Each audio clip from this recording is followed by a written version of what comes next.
So, here we are. At 10:12, we'll get started here. Did you hit the record button? I did hit the record Okay. button.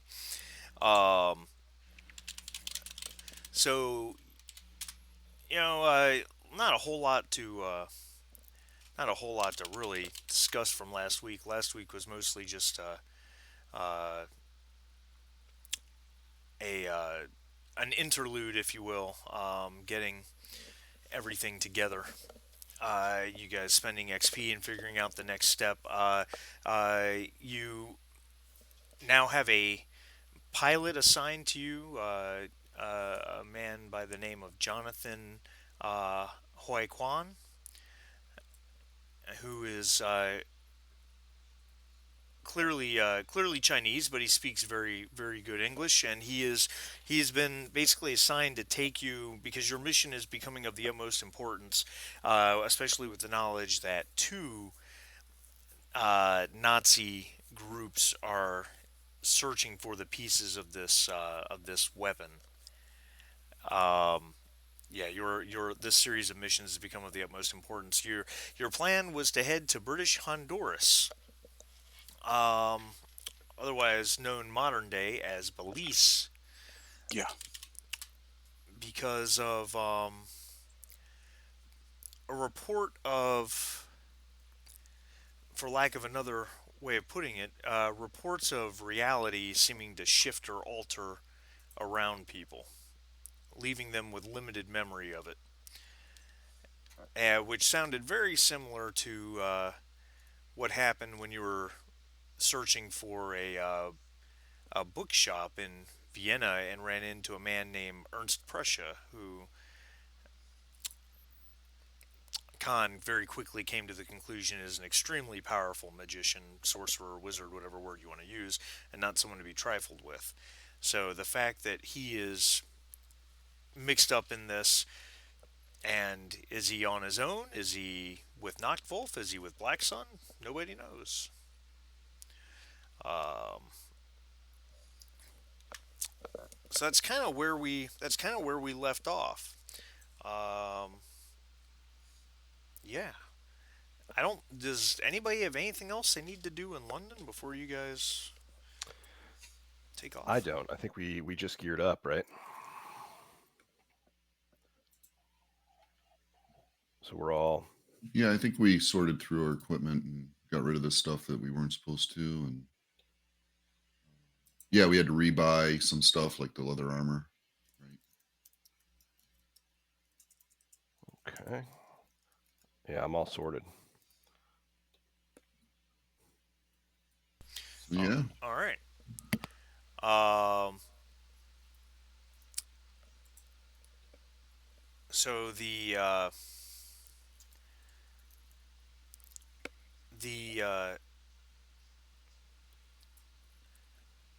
sorry, the flight. I know this will surprise all of you, but it's not going to be. As you're all loading up all your gear on the plane and everything, Jonathan is explaining to you how this is going to go.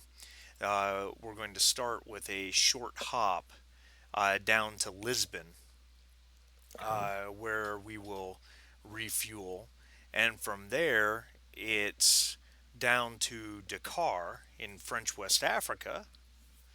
Huh. From there, we'll cross over to Brazil. Wow. Then it's to Kingston in Jamaica, and then finally we will land in British Honduras from there.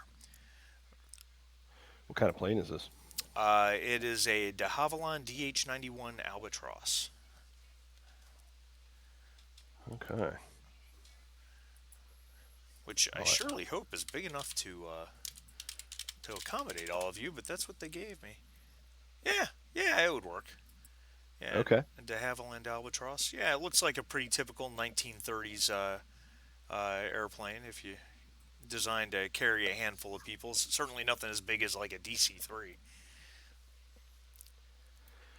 So where are we taking off from? Like a air base or something like that? Yeah, yeah, not far from Section M headquarters. Okay. All right. We're about to take off, like loading up the gear, right? And Slim like meanders into the cockpit. He's like fucking around with a headset or something, and he says, "Hey, hey, John, can I call you John?" He he's sitting in the chair probably doing last minute flight checks, and he pauses for a second, glances up, then looks back up at you, and he says, "Yes, what can I help you with? Your name? You go by Slim." That's correct, sir. Friends call me Slim. And he like totally uninvited, like sits down in whatever chair, and Co-pilot's he says, chair. "Well, I'll tell you what, sir.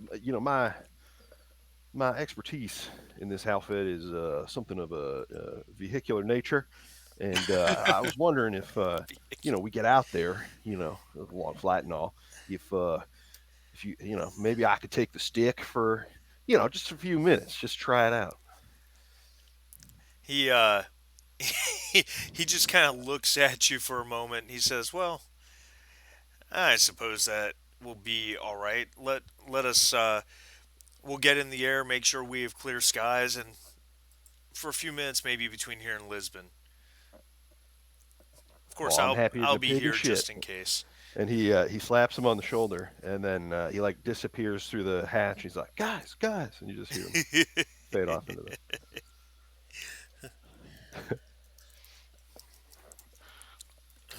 We are all going to die.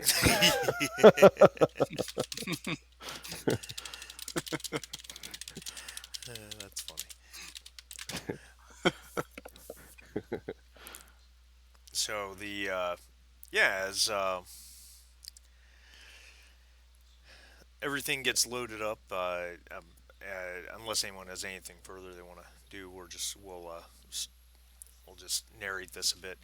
Um, have any of you been in a de Havilland not albatross before? I Negative. doubt it. Yeah, probably not. I know you've been in Electras, and you've probably been in DC-3s at some point, being a fairly ubiquitous military transport aircraft, just general large aircraft of the day. So the Albatross is something kind of in between. It doesn't have, if you've been on a DC-3, the DC-3 has the feeling of a, it's the of a large solid aircraft. It's the ocean liner of the skies of the 1930s. And then you've been on the Electra, which is a small, relatively agile plane, but doesn't feel particularly solid by any means. The Electra's blown around by turbulence and winds pretty easily. The the Albatross, as you're going up in the air, the plane gives the creaks and the flexing that you feel in an Electra, but without the solidity of the TC3. It's it's a somewhat nerve-wracking experience, and after all, this plane is mostly a cargo plane. There's a few seats for passengers, but it's mostly cargo. So you feel like you're rising up to 5, 6, 8,000 feet in a just a hollow paper thin metal tube with wings. Those So jump while seats. Those jump seats are they the kind with the like basket weave canvas straps? Oh yeah, absolutely. Man, Walter is pensively looking around for parachutes for the passengers. Are there any out here? Oh, I'm sure there's two. No more parachutes. Do we have a Dramamine for the dog? Yeah, right. Is Dramamine a thing in 1939? No idea. No idea. That's an interesting question. Um, let's see.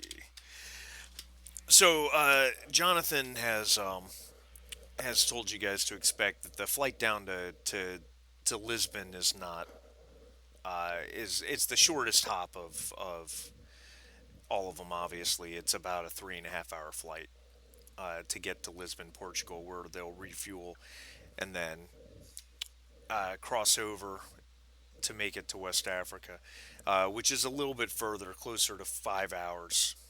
The longest part of it, of course, being from Africa to Brazil, which Yeah, will will uh, will push the albatross to the limit in terms of fuel. There won't be yeah. a lot of room for error. Is there a reason why we're is there a reason why we're avoiding the states? Because there is no place convenient to refuel that way. Quietly. Yeah, that's the best way to put it. Hmm. I gotcha. Um, so and it's all going rather swimmingly. The it's cold to be sure. Um, you are in at this point.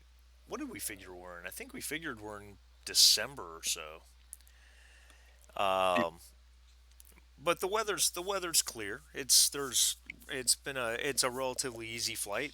Uh, as you're coming in to land in Portugal, the co-pilot explains that we won't be here long. There's enough time if you want to get out of the plane, just stretch your legs, but there's no time uh, to leave the airstrip and do any sightseeing or anything. We're refueling, and then we're jumping down to Africa. Um, Slim gets his time behind the stick, I assume. I love it. Yeah, uh, I think he's kind of annoying about it until he gets it at some point. Um, and I'm not sure it goes all that well, but he's very happy about it. Well, I'm not sure as the co-pilot gets out of his chair and gives it up to Slim. I'm not sure that Jonathan ever actually relinquishes control of the plane. He probably just lets Slim thinks he has control of the plane. Amazing. um, as you guys refuel in Lisbon, and the red line is going down the map as you guys fly. Uh, you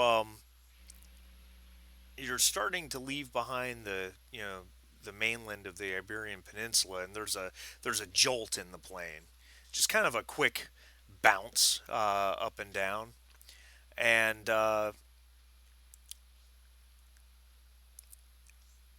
who wants to just anybody make an inside observation with sight? I believe I have all those. I got a 9, and let's see, observation is a 2 with sight. So I don't think anybody else has. I think me and Sharif are about the same for that, right? I'm a 15, but I don't have sight. I have instincts instead. Well, you're probably higher than me then. Yeah, but yeah, 15 is Yeah, you're a big you're number. higher than me. Go for it. So go for it, Sharif.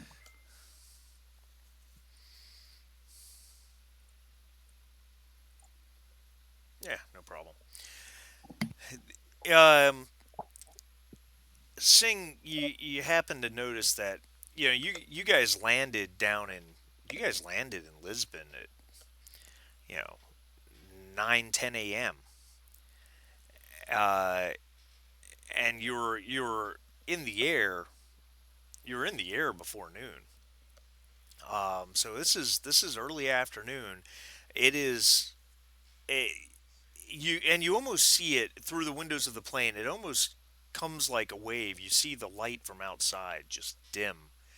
Uh, and the plane jolts again, and then there's a little bit of a vibration for several seconds. You hear something back in the cargo area fall and hit the floor.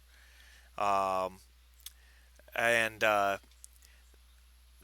door to the cockpit opens up, and the co-pilot the co-pilot sticks his head out and says, "You should all strap in. We're hitting a storm.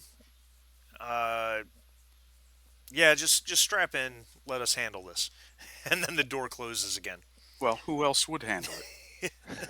Well, I probably could do that. Um, Listen, I just fly around it. Can't be Well, that hard. aren't you an expert qualified pilot now?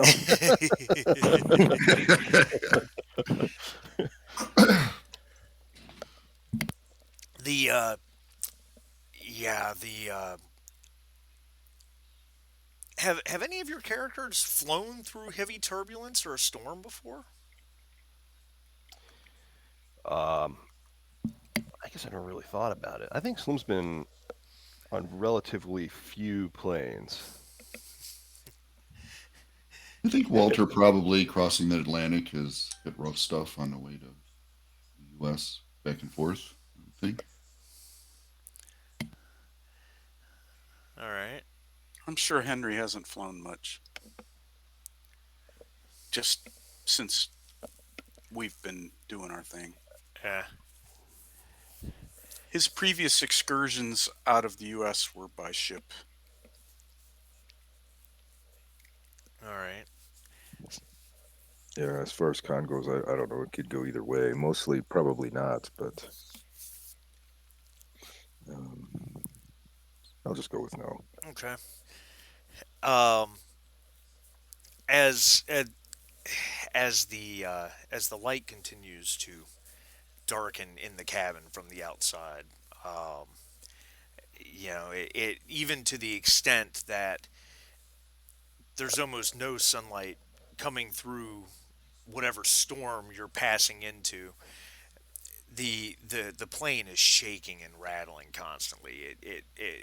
It seems to suddenly jump upward 3 4 feet and then drop down 2 feet, and it's this sense of sickening weightlessness.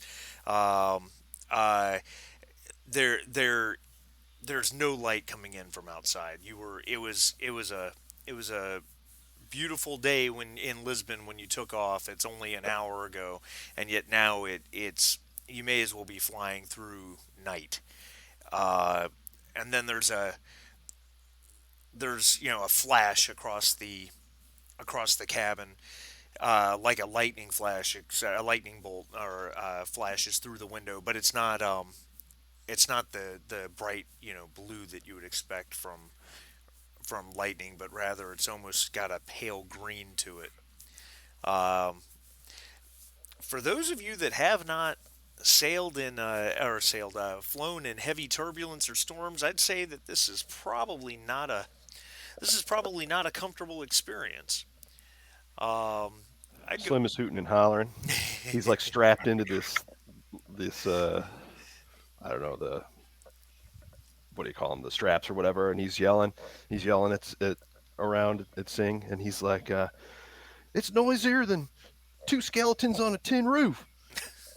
Are we sure this guy knows what he's doing? Maybe I should get up there. Well, I just checked. You all have courage. I was going to just have you guys take a point of mental damage, mental stress damage, but you all have courage. So doesn't mean it's not scaring the piss out of you. But the the plane's jerking and jolting. It's rattling. It's going from side to side. The door to the cockpit just kind of opens up and slams up against something, and then it's it's doing that thing where it just kind of hinges back and forth. Flapping. What's that? Flapping back and forth. Exactly. Um, More lightning. Then there's a sudden red glow that illuminates the cabin for just a second, second and a half, and then it fades away and is gone. Uh, now, What was it? Can you say it? Can you say it again? A red glow that suddenly illuminates the cabin from one of the windows. boys, you ever seen Red Lightning? Does this mean anything to Khan from an occult perspective? I'll let you make a reason academia roll um, with occultism as a focus. Difficulty is 4. Oh, jeez. Can I aid in that? You can make it. Yeah, you can make a single die roll. All right, here goes. Shoot, I forgot. You had 2 Well, successes. 2 of 2. Well, if he gets a critical success on his die, oh, a complication. Oh man, Oh, man. Jesus. the wing I comes got off. excited for half a second from my It's- five. The wing comes off. Yeah. And it You begins. scared too hard, Con. um, Do I see the face of a magisterial Asian man looming in the sky and laughing? yeah, that's right. Um, Flash Gordon. that's This right. whole scene's making me think of Flash Gordon when they're in the plane.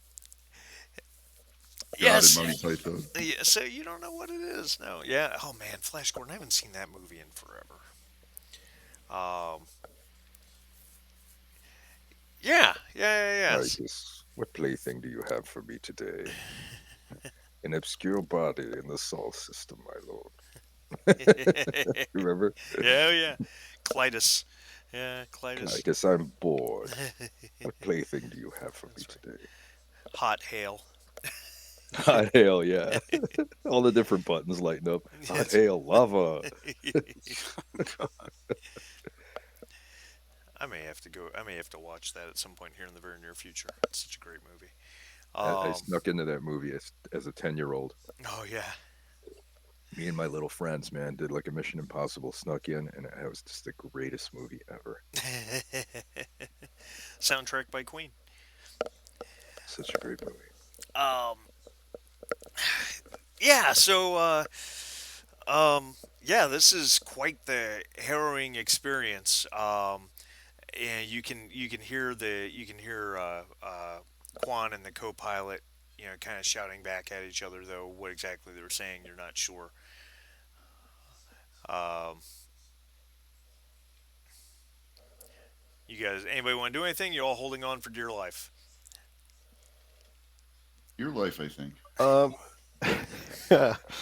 so the red flash comes from the. All right, why not? So Slim like starts unbuckling his his restraints, and you see him like meandering, like falling all over the compartment or whatever as he makes his way up to the cockpit door, Yeah. and he's like, "Oh, boys, everything all right up here?" Could you make could you make an agility athletics roll? Oh boy. Wow, look Oh, at that. All right, good job. Yeah. So it's definitely it's definitely difficult. It feels like the very floor underneath your feet is shifting as you're going. You fall from one thing to the next, holding on. You probably fall against Khan for a moment, and you finally get up to the doorway, kind of gripping it with both hands, looking in on the pilot. Make an inside observation side check, would you? Okay. Inside observation. You have momentum. Didn't need it. Where we're Um, going, we don't need momentum. That's right. it they are fighting with the sticks. They're um the altimeter is just going wild. Like it shoots up 1,000 feet, then it shoots down 2,000 feet, and Holy the shit. compass is just spinning. Um, the it, Jonathan kind of looks over at you, and there's one other thing you see, and he says you shouldn't be up here. You should be strapped in. Slim's like holding onto some cargo netting, and I think he's just like there's moments of like almost like zero G as he's like flown around, and he's like, "You sure you don't need a hand up here? I think I got the," and he like bangs into the wall.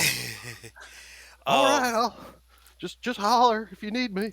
the cockpit illuminates red from outside, and when that happens, you look out the windshield, and all you see is black clouds and storm.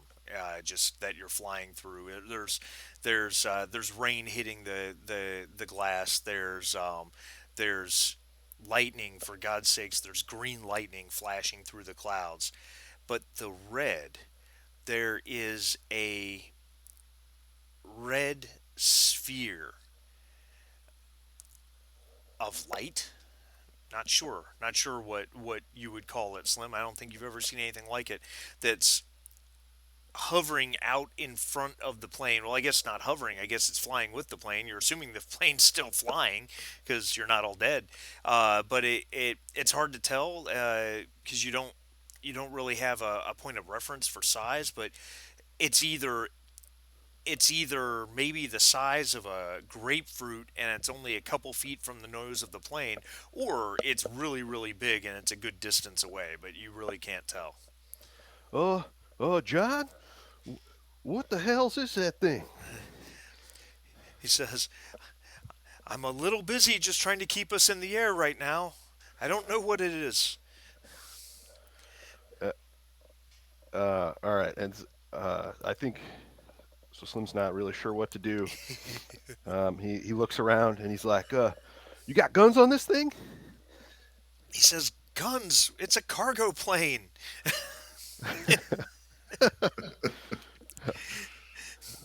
Stick your God dang, bazooka out man! the window.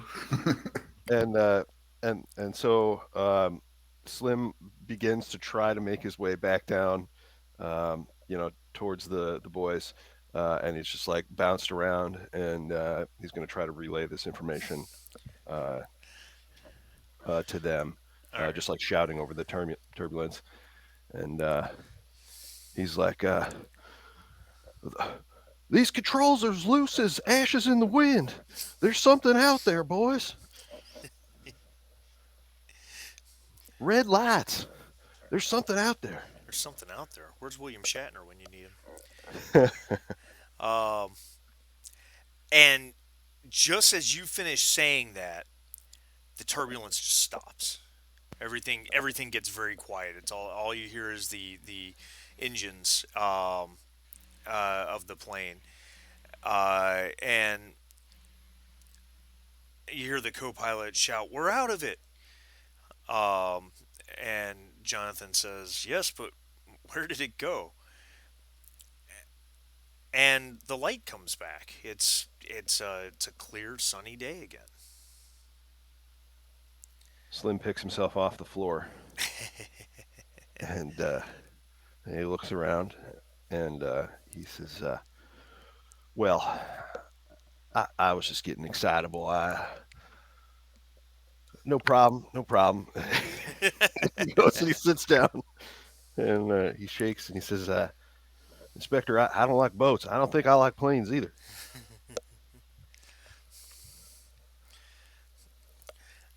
A um, most unnatural squall. that's the natural school. I like it. Who wants to make a hearing check? Inside observation with hearing. I probably, for the same reasons as the first check. Yeah, you're good for that. Yeah. Um, okay.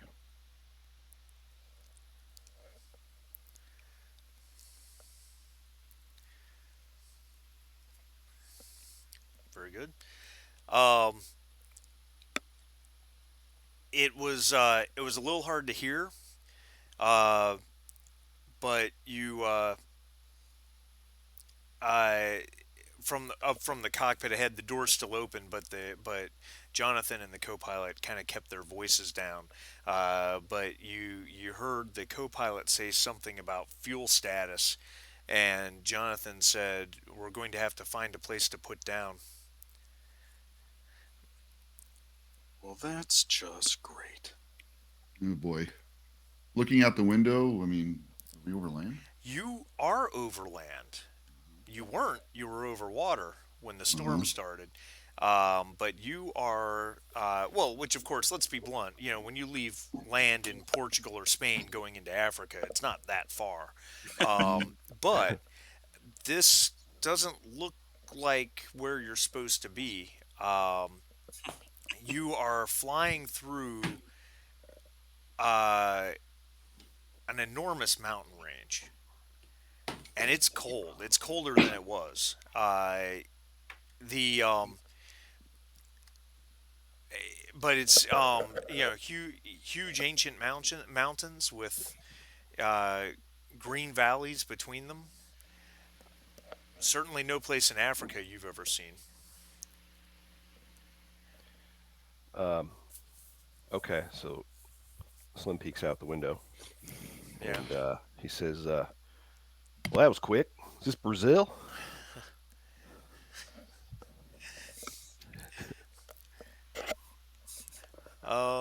Does anybody know much about Brazil? Not really. He knows there's jungles, Yeah. mushrooms. Is there a? Could I do a roll to like guesstimate how far we should have traveled, where we should be? Yeah, yeah, sure. I would I guess it would be reason, right? reason. I'm sure it's an academia role, Well, more than likely. think of it this way: if if we were flying to Africa, then we should be over North Africa, just on the other side of the Mediterranean Yeah, and Gibraltar, which means it should be sand. yeah. Um, yeah. So based, I mean, the storm didn't last very long. I don't think you actually, looked at your watch before you hit the storm, and then looked at your watch now. So, but it couldn't have been more than a few minutes. You should still be over water. Um, Even though it's assuming the narrowest part between Iberia and Africa is probably the Strait of Gibraltar, but even still, it was only a few minutes. Um, there's no way you flew far enough. Yeah. Dun dun dun. That's right. Um, so no question about that whatsoever. And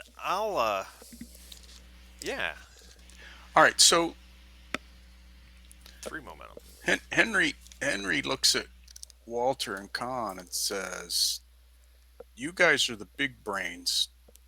Uh, Well, come on now. you guys. All right. Let me say it a different way. You guys are the big, big, Cerebrums. big book. No, you guys are the big book readers around here. Uh, and you guys look at any pictures. Maybe you know where we are." Does Khan suspect that we may have like traveled to a different realm? Um, that's an interesting question. Uh, Inside academia with occultism. Okay.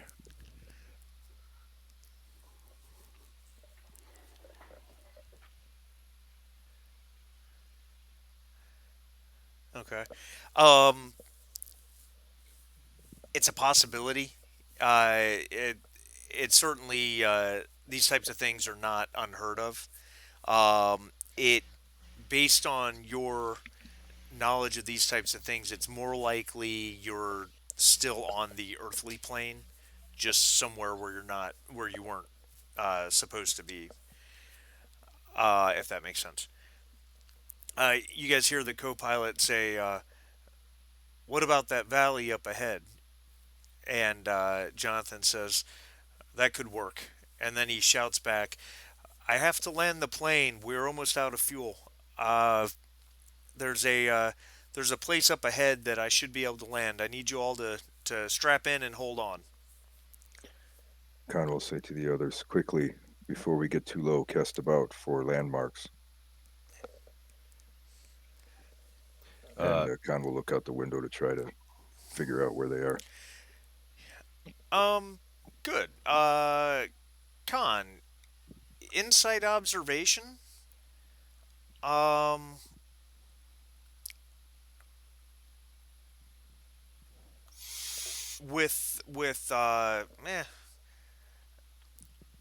based on who you are, insight. Sorry, I'm just thinking this through. I would let you use either insight with either academia or observation. Um, Hi. Using either history or instincts would work. Probably insight observation with instincts is your best role, I bet.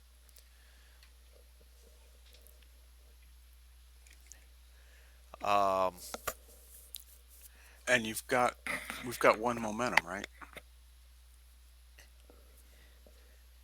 well, I think you rolled. Did you just roll that? I did just roll Yeah, that. yeah. So, Okay. um, Sorry. no, that's fine. Con, you're from this part of the world. As the plane drops in altitude, Jonathan bringing the plane in for a landing, looking at the mountains, the types of mountains, the occasional plateau, the trees and foliage below. Uh, you have the distinct impression that you're in Nepal. It cannot be. uh, Slim's fighting with the harness, like he got himself out, but he's struggling to get back in. And he's like, "No, no, no, I got it, thank you." And he's fighting, and he looks over and he says, "What's wrong with you?"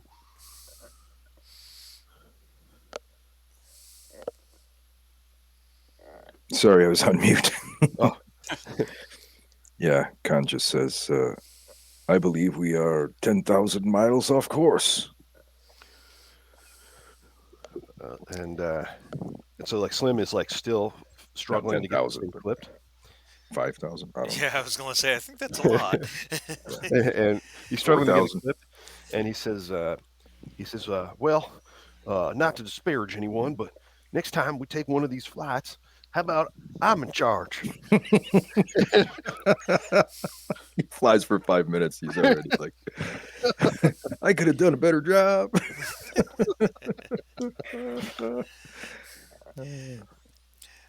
um,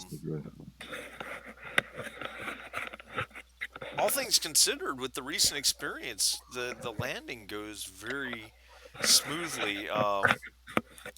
Anyone who looks up towards the because the door to the cockpit is still still hanging open. Anyone who kind of looks up through sees that the plane is and looking out the side windows, the plane has come down between a series of mountains into a deep valley surrounded by trees.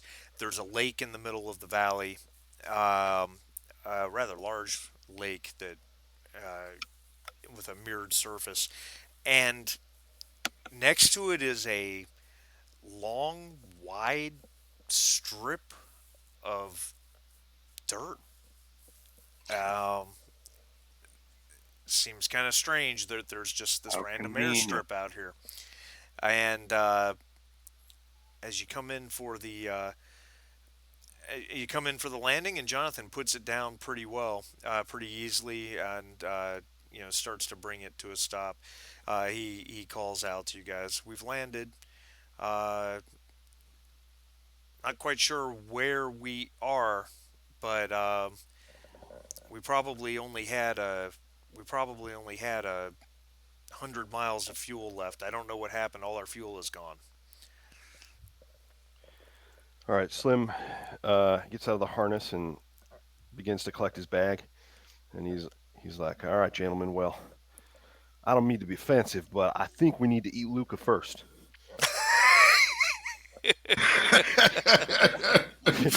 Walter looks at him sharply as he reaches underneath his coat for his 1911 and just snuggles it.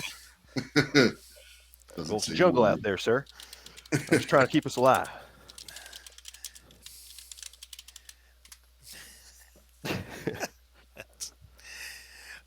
Um,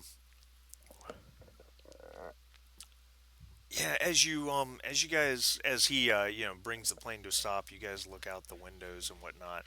Um, this is not just an empty patch of wilderness. On the far side of the lake, there are buildings.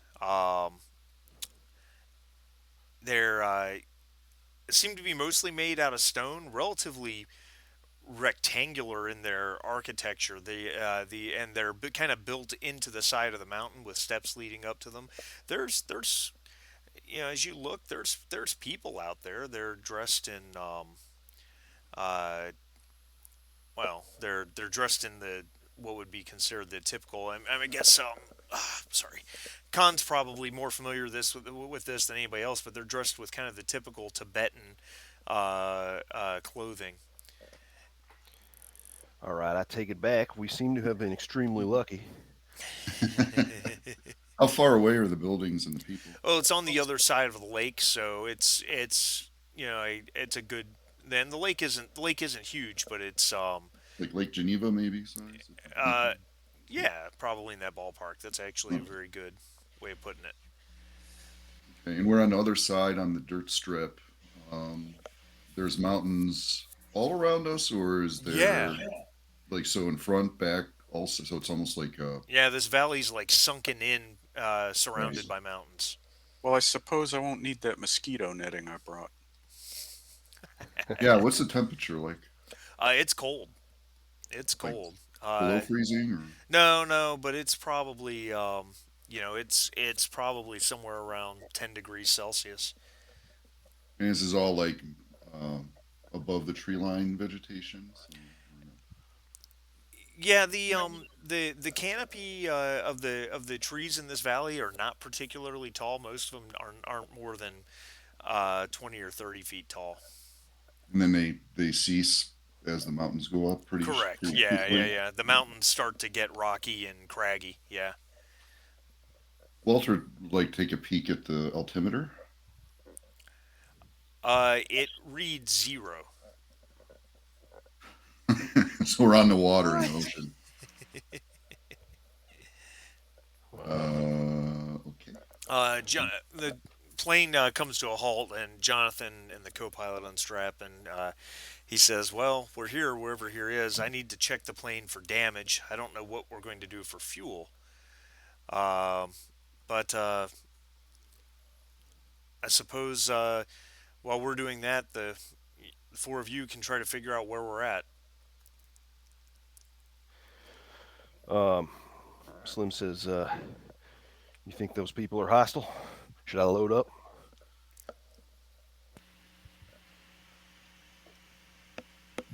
No, Slim. I think they're a good distance. I'm sure they have noticed us. If they're hostile or inquisitive, they'll come over here to our side. Well, We Are shall they be ready approaching for us? them. What's that? Are they approaching? No, Are people coming towards the plane? doesn't seem to be. No. Nobody cares. Is there anything outside the plane that looks like it's been there for a while, like a stand of rocks, jutting out of the ground, or Um, that's a difficult question to answer. I'm not. I guess I'm not quite sure what you mean. I mean, a geographic feature that isn't new, something that looks like may have been there for a long time, rather than like a rubble pile that moved around or shifted or anything like that. Um, yeah, I Don't don't. think too much. No, I mean it doesn't. You get the impression just from looking around through the windows. I mean, because you guys haven't left the plane yet, but just from looking around through the windows, um, you get the impression that this place probably has not changed much at all in a long, long time. Okay. Walter's getting an idea in his head to make it more mush, so that's why I'm to try to figure out where the hell we are since we're at sea level. Obviously not. Um, I'll wait till it rolls to a stop. Yep. Yeah, plane comes to a stop. They and the co-pilot works to get the door open so that you guys can deplane. Uh, and they Jonathan and the co-pilot go about to the co-pilot goes back into the cargo area probably to see if everything is in good shape there, while Jonathan starts working on the plane itself.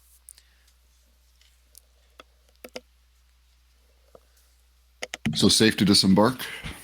Yeah, Yeah. as So far I as you can jumped tell. down. I jumped down and with Luca, let her off leash. Luca, do a sniff test of the area? Yeah. Um, as you jump down and you let her off the leash, you hear a voice. It says, Tashi Delek. And you look up, and you do not have any idea where this man came from. Your first impression is that of an old Buddhist monk. He's wearing a kind of a red robe or traditional trappa, um, and a yellow hat. I don't know how familiar you are with this part of the world, Pilecki, but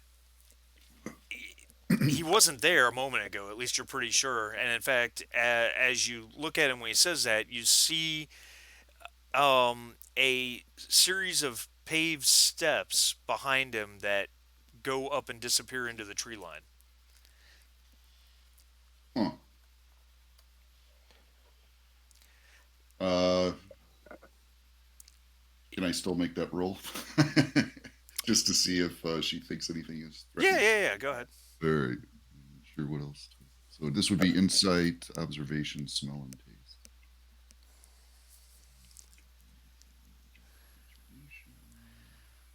Make sure I'm. Oh yeah, I'm rolling for Luca. Observations. All right. Her reaction. You get a sense that she's confused by something, but not overly concerned about danger, if that makes sense. Okay. Not Um, Man, overly. we're on a roll with these rolls this yeah, morning. you guys are at four momentum. That, He, that means the odds gods are going to equalize when it really matters. oh, don't worry, it'll be fine. Um, Seeing that that you've not reacted to him speaking to you, he then says to you in Polish, "Welcome." Holy shit. Yakshmash. It's a Buddhist priest that speaks Polish. That's interesting. So I reply back, um, asking, "This is most unexpected. I didn't seem to think I would encounter anybody with my native language. Uh, my name is Walter. Who may I be speaking with?" He uh, he gets a little bit of a smile and he says many things are unexpected in the world. He gives a brief bow and says, "I am Siring Lama." Very nice to meet you. I do a little bow for him. These are my companions, Slim, Khan, Henry, and John, right? Like my furry companion here is Luca. We were a bit confused. We were on route to a different destination and found ourselves here with little fuel to go further. Could you tell us where we are? He he proceeds to greet each of you. Uh, Henry in German, Slim in English, and Khan in what's Khan's native language? Is it? Let's see, Punjabi is his Punjabi. native language. Okay. So he proceeds to greet each of you that way, and then uh, he uh, he kind of tilts his head and he says, uh, English is a shared language for all of you. Indeed. Yes, sir. Yes. This is very good. It is good to be able to communicate in one language. Uh, no, I imagine you weren't expecting to come here, but it is good you are here. I've been waiting for this day for a long time. Slim leans into Baker and he said, "We flew the wrong way. We're in Poland." Walter chuckles a little bit. My good Slim, there is no place in Poland such as this. he, he If you says, say so. "No, my young American friend, you're in Bayul. Come again? Bayul. It means only hidden valley. Hmm. Um, a uh, a boy comes. When I say boy, he's probably in his early teens, 13, 14 years old. Uh, Appears out of the tree line, coming down the steps that are some 40, 50 feet behind uh, Searing Lama, and he calls Jamyang Searing. The rooms are ready for the guests. The Searing turns and he just simply nods and says, "Thank you, Dawa." And then he turns back to you. So, would you follow me? All I right. raise a questioning eyebrow and says, Your Holiness, we've been expected. I have been expecting you for 10,000 years. He goes, "Please come with me." Slim's in the back. His eyes are darting around. He doesn't know what's going on. Yeah. I All right. release Luca on her harness and I make motion to follow him. Henry grabs his duffel bag, slings it over his shoulder, and off he goes. All right. I think Slim's doing the same. All right. Yep.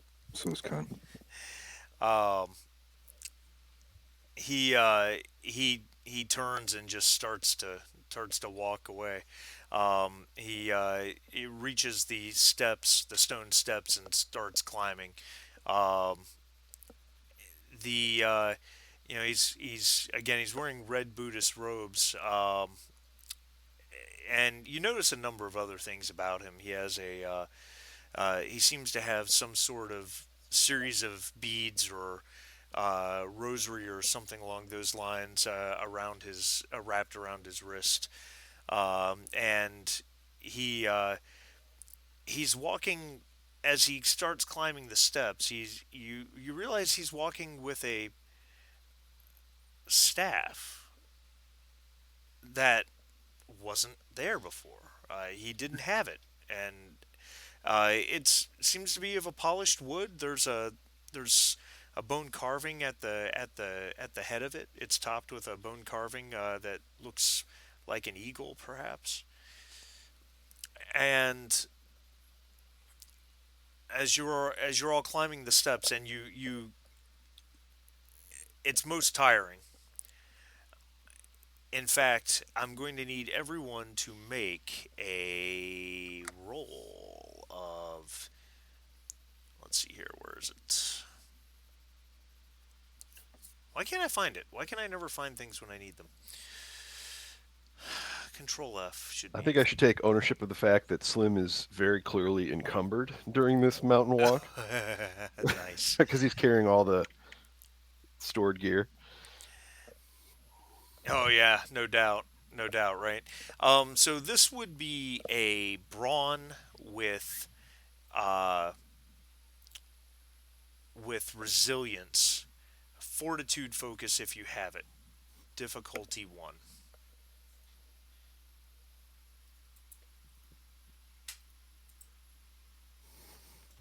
And you guys have Oh four yeah. momentum. Oh yeah, look at you. All right, so now you have 5 momentum. Now you're maxed out. You have 6 momentum. Sure, something's not going wrong behind the dice. Yeah, right. Crazy. Don't Oh question it. shit! Even I made this roll. You did, but you also gained a complication. Um, okay. All right. It is most assuredly tiring. And it's not just the steps that continue upwards without end. As you look ahead, all you see is steps just climbing up through this valley and seemingly up the side of a mountain. But it's not just the climb that's arduous and tiring. It's it's hard to breathe. Um, the air's cold, and surely you've all been in cold air, especially even a deep cold. But the air it seems thin. It's like every breath you just can't quite get enough oxygen. You're not so it's an arduous climb, especially for Slim, who's carrying a bag. Apparently, I forgot about the bag. Baker, Baker, wait up. Wait up, Baker. You want to trade bags? I need to catch my breath. Need a cigarette or something? Catch my breath. Need a cigarette.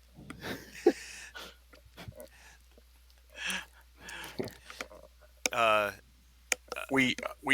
We all selected our equipment, Slim. Some of us, I think, more wisely than others. Oh, well, listen. This is for the benefit of the team, you know. And he's shifts it to the other shoulder. And he says, all right, it's all right. I can manage. Just don't come crying to me. uh, Searing calls back and says, "You are doing well, young Slim. Keep up. It is not far now." Y'all don't have a Sherpa or something? And he's struggling behind the line of people. He he says, "No, it is only me and Dawa." Um, you're all definitely. I mean, Slim's probably feeling it more than everybody else, but you're all feeling a little bit of a sense of dizziness, maybe some nausea or a mild headache coming on. Well, Slim's the youngster of the group, right? Right. Yeah, he's definitely the most fit. I'm just playing it up because he's carrying a bunch of shit. Oh, I understand. I'm just Oh, oh, wait a minute. You had a complication. dun Um, dun Yes, dun. I seem to have injured my ankle. Yeah, good try, but no, it's not No, going to be a associated. crack in the ether opens, and eldritch demons are pouring through. That kind of complication. You, wow, trying to figure out how that works. You have Nailed it. you Falls have down a mountain. armor, don't you? Yes, I'm not sure how armor works in this situation, but what's your armor? two. All right, so I'm wearing one, and then I have some skill, tough or something. I don't yeah, remember. yeah, you've got some natural armor. I don't feel like the armor you're wearing actually has any effect on this. So you take 4 stress damage. Um, Ouch. More importantly, you gain a point of fatigue. Do I just go up one on the little counter there? I guess so. Yeah, yeah, yeah, yeah. Hold on 1 second. I got a text from work. I need to answer.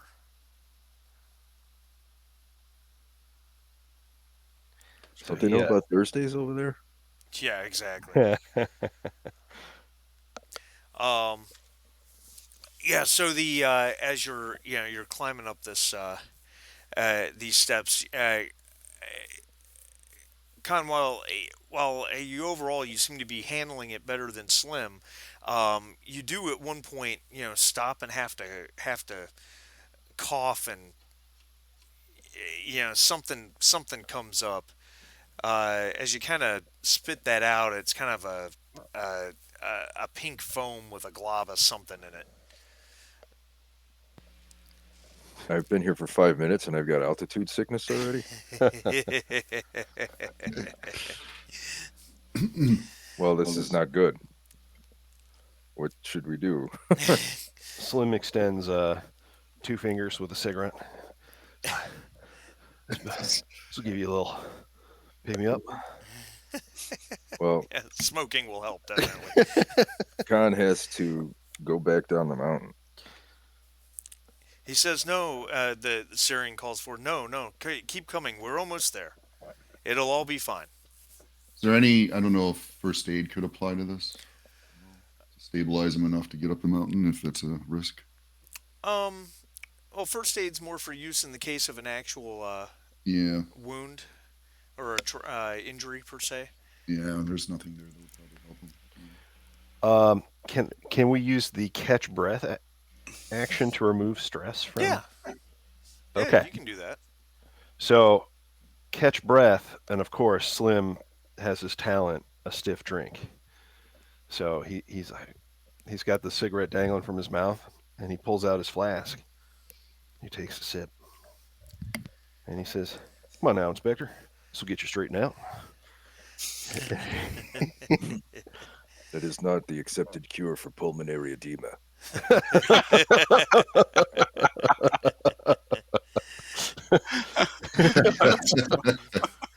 It works for me. Sounds like a good stiff drink solves everything in Texas. Why wouldn't That's it right. here? Uh, Suit yourself, but I can't carry both you and this bag. well, Henry steps over and. Is there some way I can help you? Here, put your arm around me. Let's finish this together. Oh, sure, now you're helping. Thank you, Henry. And Khan will put his arm around and try to continue. We, we are nearly there. I promise, my friends, we are nearly there. I hope there is a bariatric chamber.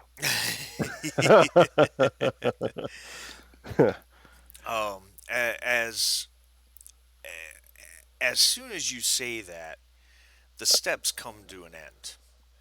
Um, and the trees that were surrounding you and basically creating a canopy over the steps just fall away, and you're in a wide stone plaza or plaza, if you will, depending on how you prefer to pronounce it. Surrounded by by buildings which certainly fit the stereotype of Buddhist monasteries and that type of thing. The stone paving is kind of a it's kind of a pink stone, and a couple of these buildings have fallen into disrepair. One's even caved in. But none of that is what's so strange. What's so strange is that it's nighttime. There, the It, only the only there's there's faint starlight above, and then the other light is there's a couple guttering braziers sitting in the plaza that are burning something for light. It's an overall odor of manure on the cold air. so it logically it became night faster than we would assume. Yeah, yeah, you can't imagine you were climbing these steps more than 10, 15 minutes, and yet it went from just afternoon to nighttime, and not even like dusk or last rays of the sun illuminating the sky type thing. It's night, night, night. Is there anything in the area that looks like it could have been like a portal or something when we entered the threshold? Or No, no. we do a He says we are here. Uh, and he crosses the plaza to one of the buildings, the building that looks like it's in the best shape, and he opens the door. Inside, it's dark, and he steps inside, and then he like immediately comes back, and he says, "Come, come, follow me."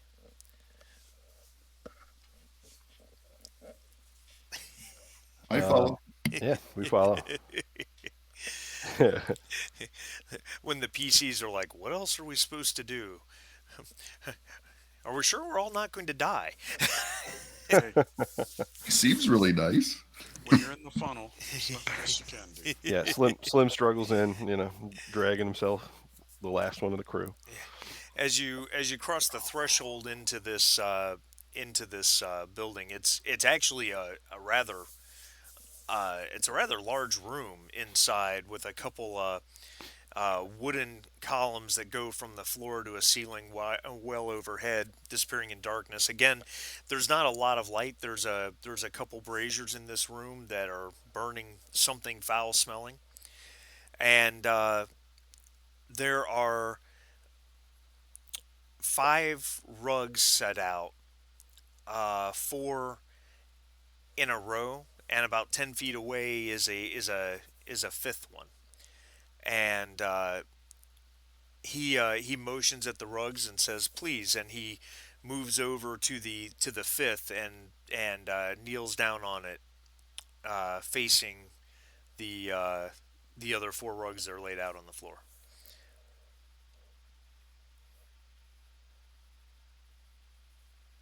Y'all got any chairs around here? He says, "Chairs only take away the cold hardness of reality. Please sit." Oh, I'm feeling some cold hardness of reality. And he like gets down. He's like, my knee.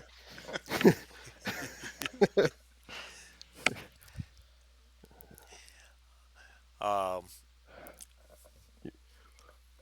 He looks over at Baker and saying, I assume Baker's probably, carrying him in, Not practically. carrying. We're just his arms around my shoulder. We're just making our way to one of the rugs, and I'm helping him get to it. And Well, then I'll pick out my own rug. y'all better get a pillow for this one.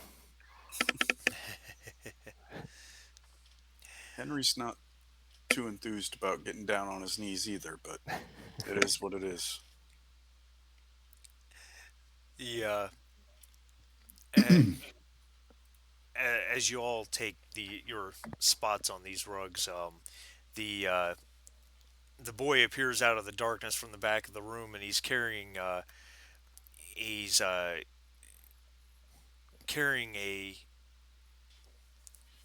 large he's carrying a large pot that has something steaming coming out of it, and he sets it down on the floor for a moment, and he produces 4 wooden bowls, and he starts spooning something into each bowl and handing it to you, and the Searing says, "Please eat, my friends. This Momo Santugpa, and Rabata will bring Sampa in just a moment." Slim looks over at the group and he says, well, down the hatch. I hope I wake up with that sword. Looking down into your steaming bowl,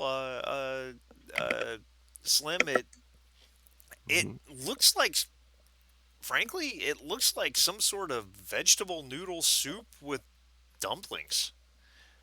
Oh, It, all right. it's probably not quite what you're used to, but it's not too dissimilar from things I'm sure you've eaten at some point. Well, So I'm not Walter, in his usual recklessness for his own health and well-being, will just start eating away. And, The dumplings, do they look like they're stuffed? Um, can't tell. All right. Henry'll also eat. All right. He's just hoping there's no yak meat inside the dumpling. So the dumplings are actually stuffed. In fact, yeah, they're but you think it's just beef, honestly. As Um, far as we know. well, it tastes like beef, I guess. Where is Luca anyway? Oh, jeez. Oh man. sitting next to me. and the uh, the the man Searing Lama, he doesn't seem he doesn't eat, he doesn't partake, he just sits there and he watches approvingly.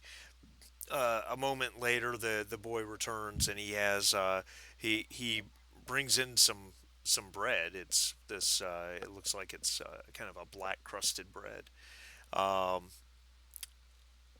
he also provides each of you a wooden cup, and he says, "I have here bocha. It will help you with the air." And he pours some sort of pungent tea into each of your cups.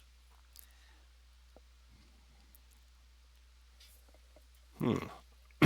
So he sniffs it, and is it like anything he's had before? No, and it smells god awful. All right. Walter drinks it. Is there furosemide in it? 'Cause, I don't think the sedema is going to go away by itself. um, well, Walter went down the hatch first, so Walter and anybody else who wants to drink it, I need you to make a will plus resilience roll with fortitude. Difficulty is 1. Slim shoots it like a shot.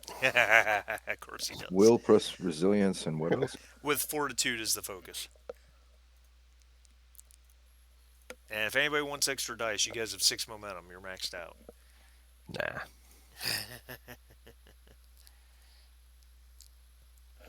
Man. Ooh, I got a complication though. Yeah. Henry's gonna. I'm gonna use one of those momentum for an extra die. Okay. Oh wait, never mind. The complication was on my last one. It just went slow.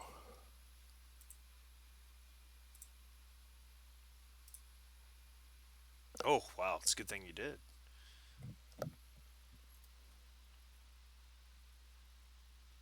All right. Okay. All right.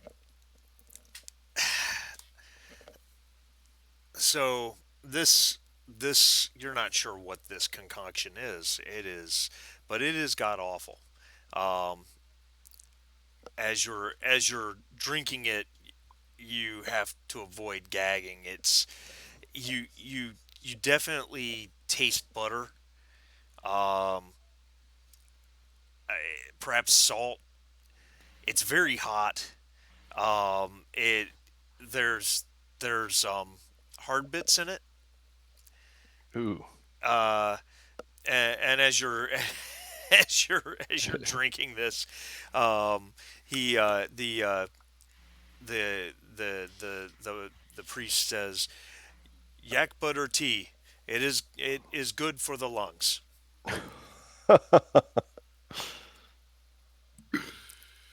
I remark that it's most delicious. Thank you. um, Oh man. the lama looks at the or not the lama, the priest looks at the boy and says, "Dawa, please prepare rooms for our guests. Uh, leave us for now." The boy bows, picks everything up, and starts to head out. Heads out the door where you guys came in, and he says, "Well, my friends, you must have many questions." Uh, Yes, we do. yeah. This For is one, where What in in the actual Poland are fuck we? is going on?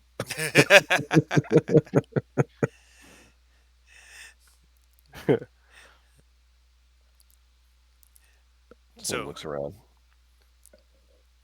yeah, everybody kind of went at once there. So Yeah. yeah, Uh, boys, you're probably more adept at this than I.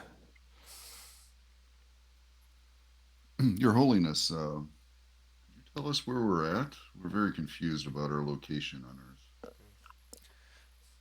Well, as I told you before, you're in Bayul. Uh, you are in one of the sacred places of the world. Happens to be in what you call Nepal. It seems that this region has special properties. Is that something you could tell us about? Uh, Only that for now it is hidden from those who do not need to see it. How is it that we arrived here? I I don't know that I can explain that entirely, but simply allow me to say that I have been waiting for you for a long time. It is it is providence that you've arrived.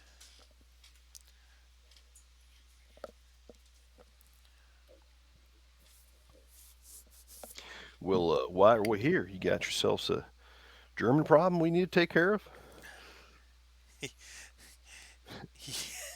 He he chuckles. He says, that is a most interesting question, and uh, why you would think to ask that, I'm not sure, but and yet it in fact does seem to be the case. Well, an astute individual. I'm also somewhat of an expert in putting Germans in the dirt. He That Yeah, is well, true. That is true. who are who are you hiding from in this valley? How is this valley hidden, and whom are you hiding from? There are many such hidden places in the world. I have I wouldn't say I've been specifically hiding from anybody. Uh, but I've been here for a long time, ever since the fall, and a terrible time is coming to this world. A time where ordinary people will have to decide to make a stand against evil. And this evil is far greater than anybody knows.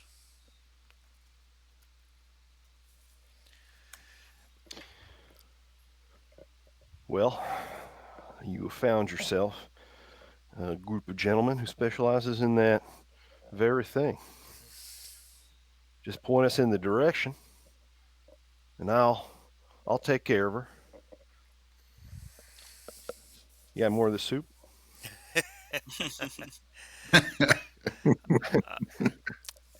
Uh, I can provide you anything you like. One moment, my young friend. There is a there is a nearby uh, monastery in a place called Shigatse, and there are a sect of, shall we say, aberrant monks there. They call themselves the Chankopa, or as you would know it in English, the Wolf Brothers. They have partnered with, uh, shall we say, an unholy force. Uh, the Europe has the people of Europe have long come to this part of the world on expeditions for science, as they call it. Uh, the science of the West. It's so laughable, but uh, regardless, there are some that have come from that place you know as Germany to Shigatse, and they are setting up equipment and they are working with these monks. This cannot be good. I'm afraid they are after the machine. What is this machine? Machine. he gets a little bit of a smile and he says, "You know more about the machine than you realize. You've already recovered pieces of it." He uh, he reaches into his robe and he produces a book. Now, when I say book, this thing is huge. It's probably 2 feet tall, a foot and You a said he half pulls wide. this out of his robe? I Yeah, know. where he was hiding it, you can't be sure. But so far, a whole bunch of things have appeared just out of nowhere since you guys have been here. Um, he and it's also about 3 inches thick. And he lays it down in front of him, and he says, "My friends, I present to you the book of the machine. This book tells you everything you need to know about where to find the pieces of the Palladian. I believe you've Whoa. recovered 2 already. These The machine cannot fall into the hands of those who would do evil, and I am afraid that the Chankopa and their German allies are close to recovering several of the pieces themselves. Excuse me, especially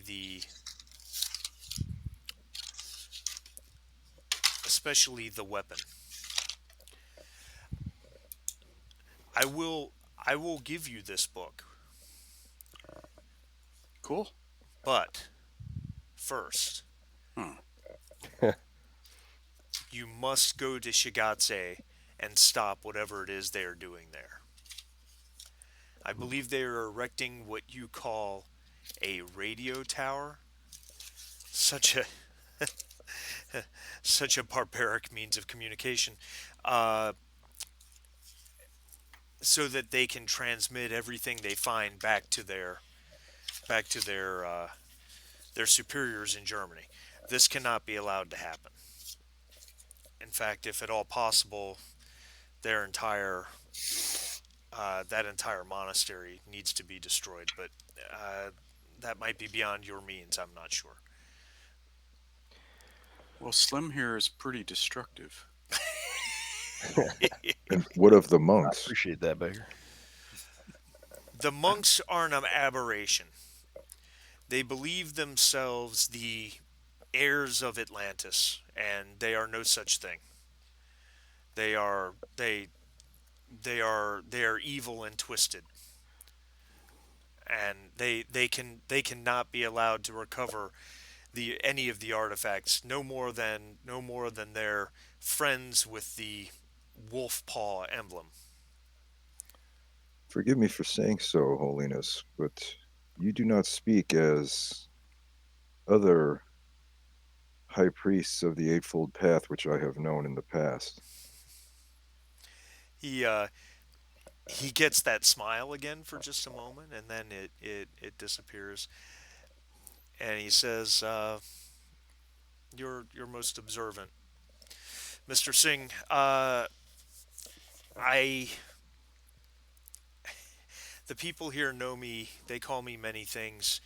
They call me Jamyang Siring, which means the long-lived one with the gentle voice. They call me the Dropka. They call me the Nagspa. As Suffice it to say, I am not from this place. I was there 10,000 years ago when Atlantis fell. I am the keeper of the Book of the Machine. The machine,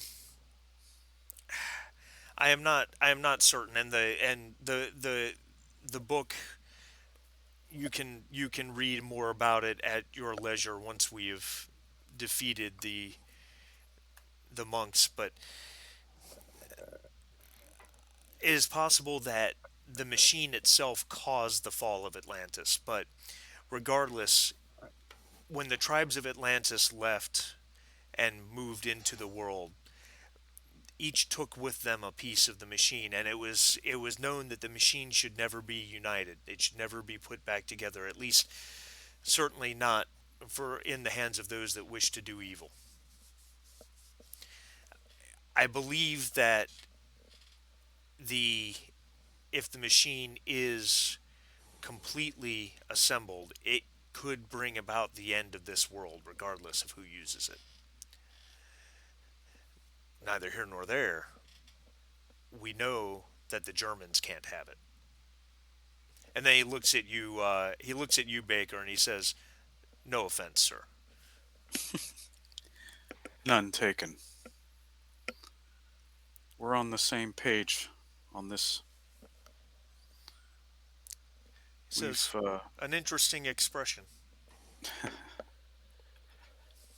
Slim completely misses that. How far away is this temple?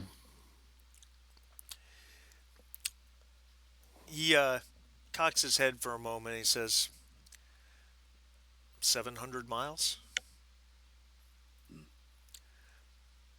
But I but have means to get you there in a day. Well, there's also one other thing, uh, Mister Machine Keeper. We need about 10,000 gallons of fuel. I, you don't happen to have that, do you? He smiles and he says, Your aeroplane will be refueled and repaired uh, when you are ready to depart. Do not worry about that. Well, okay, I appreciate that. As I said, the world works in mysterious ways at times. Is this your true form? His eyes widen a moment. He says, It is. It is.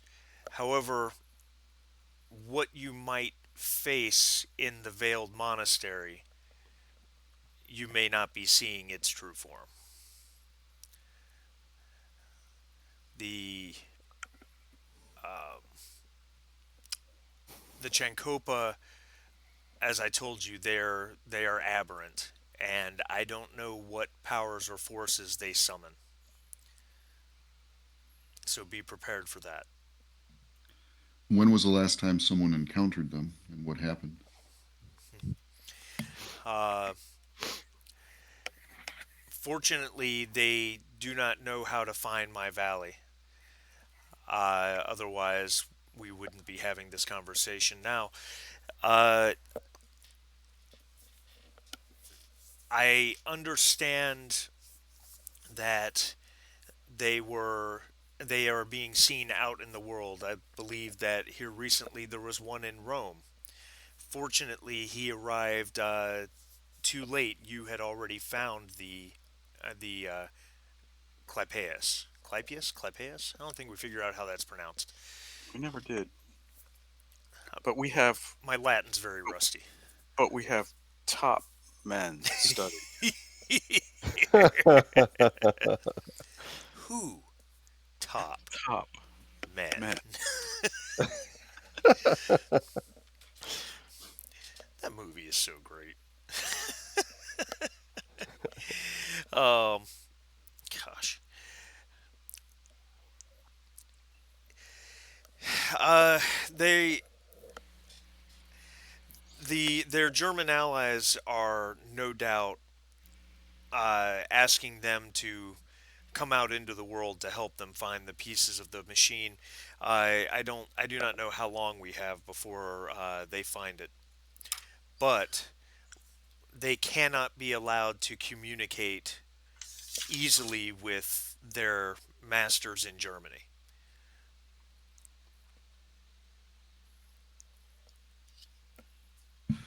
Well, Um, gentlemen, I believe that we have encountered our first real sabotage mission. Luckily, something that I am instructed well in. what what is in it for the Shigatsi? If the if they help the they help the Nachtwolf, and they take this machine, what do the Shigatsi get out of it? He says, Nachtwolfe, night wolves. That is what their German allies are called. I did not know that. That is interesting, considering their sect is called the Wolf Brothers. Uh, they I think not. uh, they is it not clear? They seek the fall of civilization. They seek the fall of all that is good. Atlantis, my home, was a place of wonders that you cannot imagine. What you people would know as magic, we called science and technology. And we had accomplished many great things. We had communicated with gods and things from the cosmos. We had driven back the legions of the serpent and sent them to the dark places of the world with their god. We erected barriers against the old ones and elder things. And the Chankopa wished to see all that crumble and fall to dust, which allies them very much with the people of the Nazis, I'm afraid. The Nazis think that if they tear down everything, they will rule it all. They don't understand that it'll mean their deaths as well. But they are blinded by the search for power. Well, gentlemen, it looks like this is pretty straightforward. Take out the radio tower, obtain the next piece of the machine, and then we win the big book. Sounds like fun to me. And I we got an fly away M6 into the rocket with sunset. someone's name on it. Is Khan feeling any better since the yak butter tea? Actually, yes. Okay, because otherwise we're going to have a big problem. Because in 3 days he'll be like unable to walk. Yeah, you're as this conversation has been happening, and you probably didn't realize it first till now that you just thought about it, but your breathing is definitely eased. Plus, Baker didn't want to watch you spit up those bloody phlegm balls. Blee. Now, It the might leave a trail for someone to follow. oh God, um,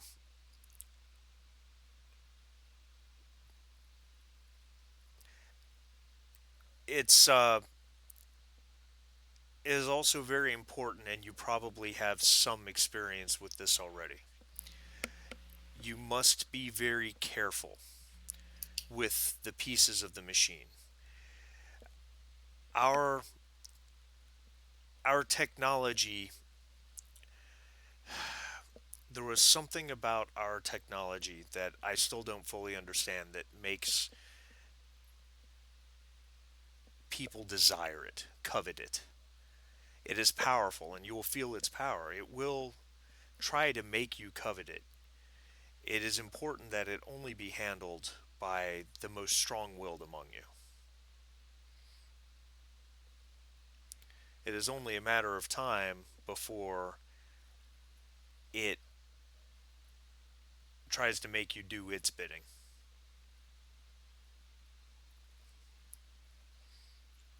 Is that Is that strange tingle I felt when I picked up the previous two pieces?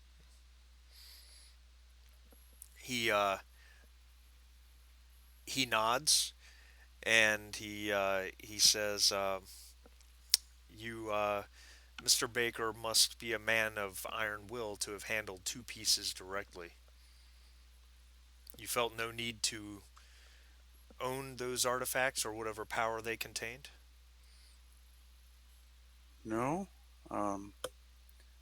Gave them up to our boss in England.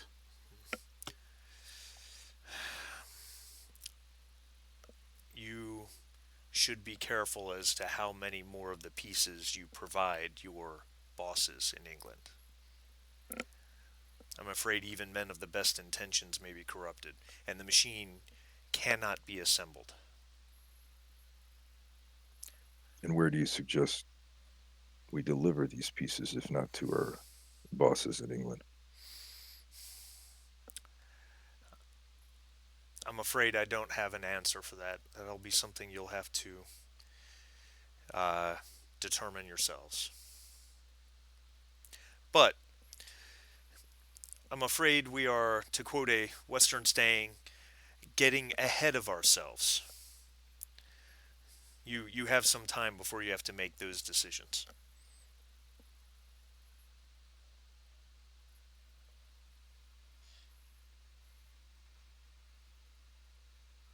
All right. Well, and Slim like shifts on the rug and he says, "How soon y'all want to get going? I could use a lick of rest."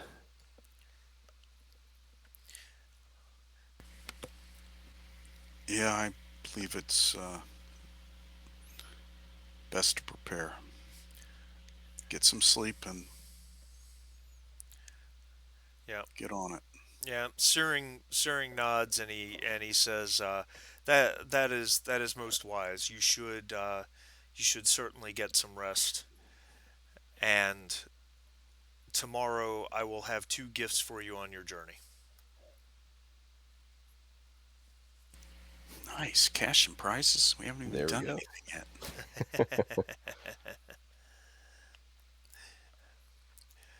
He with a creaking of old knees, he stands up from his spot on the floor and he says, "Now, if you will excuse me, I must go prepare."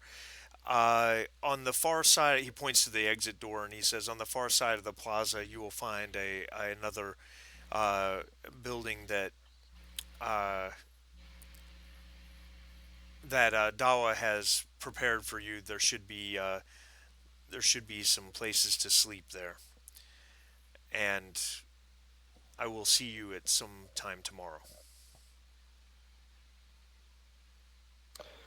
All right. Slim nods.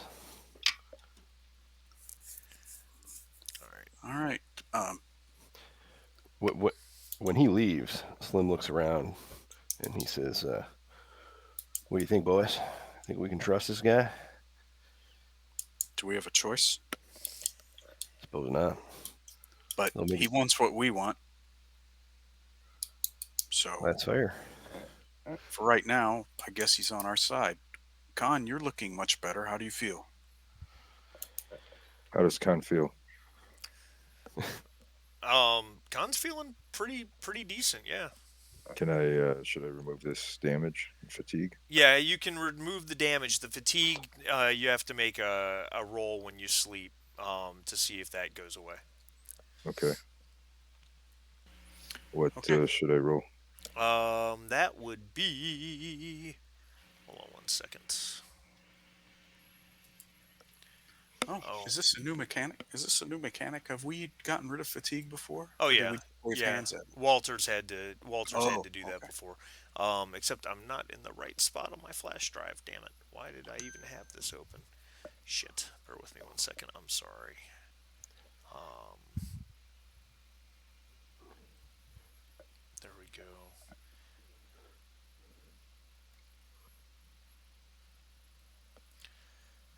Come on. PDF won't open. Oh, and then it opened twice. Great. I think it's I think it is a.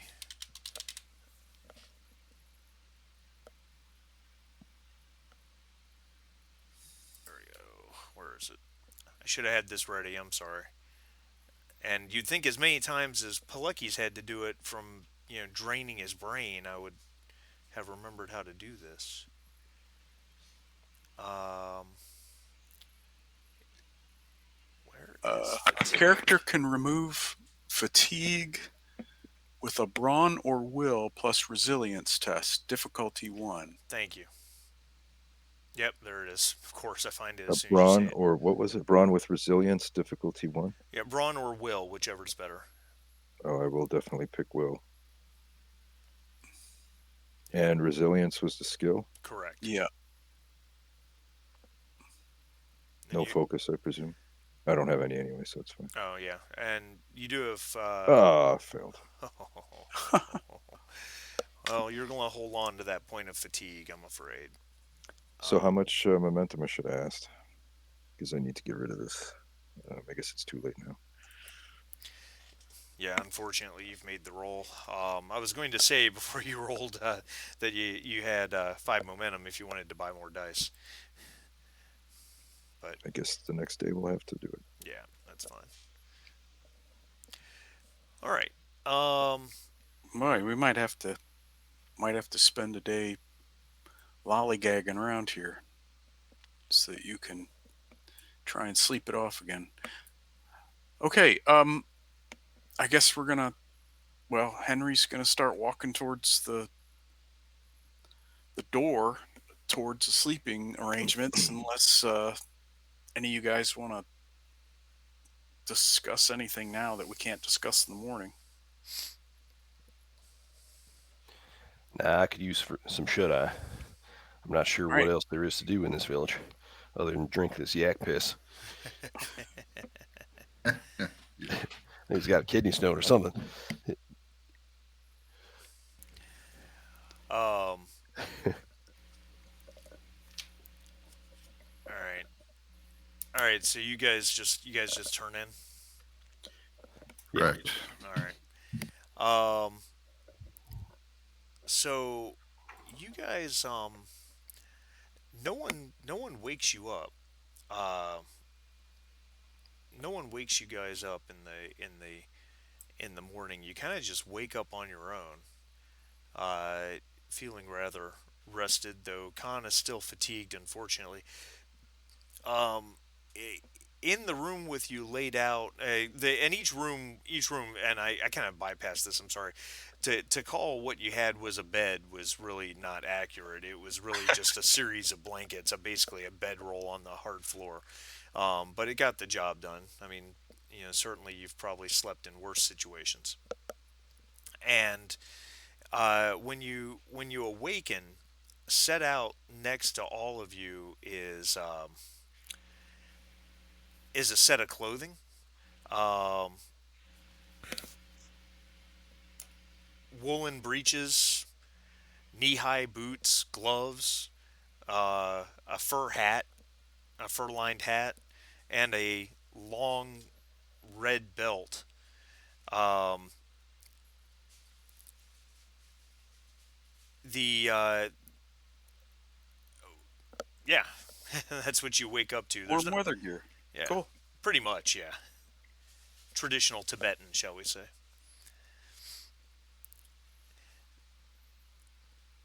Walter will go ahead and change into that All and right. emerge from the room with Luca, looking to see who else is up.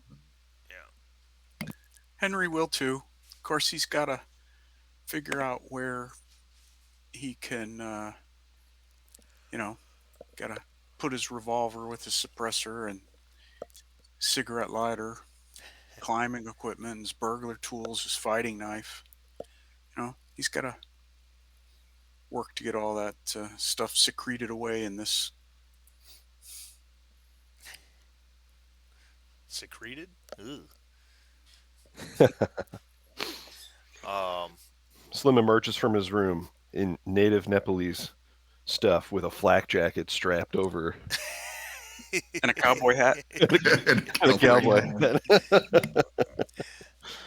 God, I this never I was. never mentioned that he doesn't have a cowboy hat because it'd be like out of place or whatever. But when we go to Honduras, you bet he's grabbing one of those. That's funny. So as you guys all kind of emerge, um, it's it's interesting because it's still nighttime. Yeah, I figured.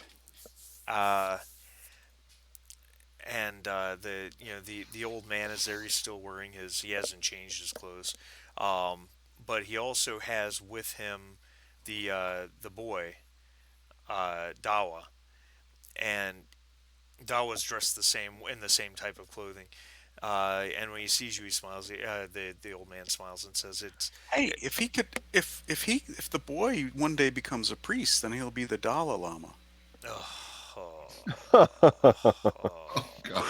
The, Uh, the Dawa Dalai Lama. oh boy, that was that was terrible." Um,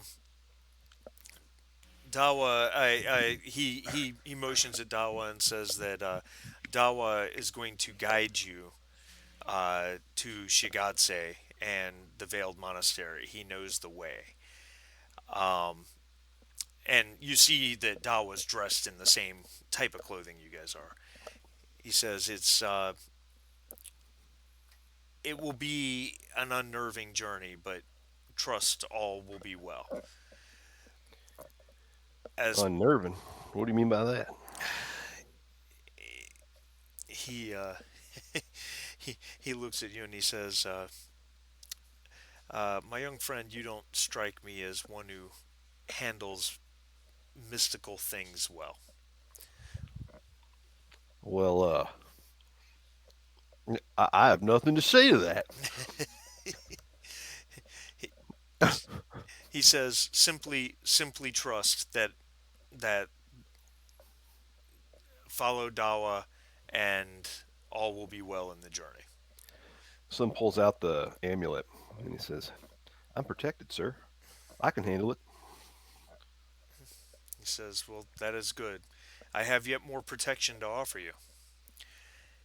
He he reaches into a small satchel and he pulls out um, a flat stone.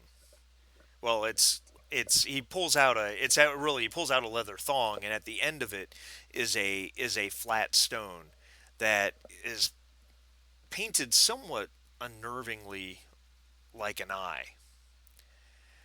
And he says, and he actually he pulls out several of them. He says, must each take one of these.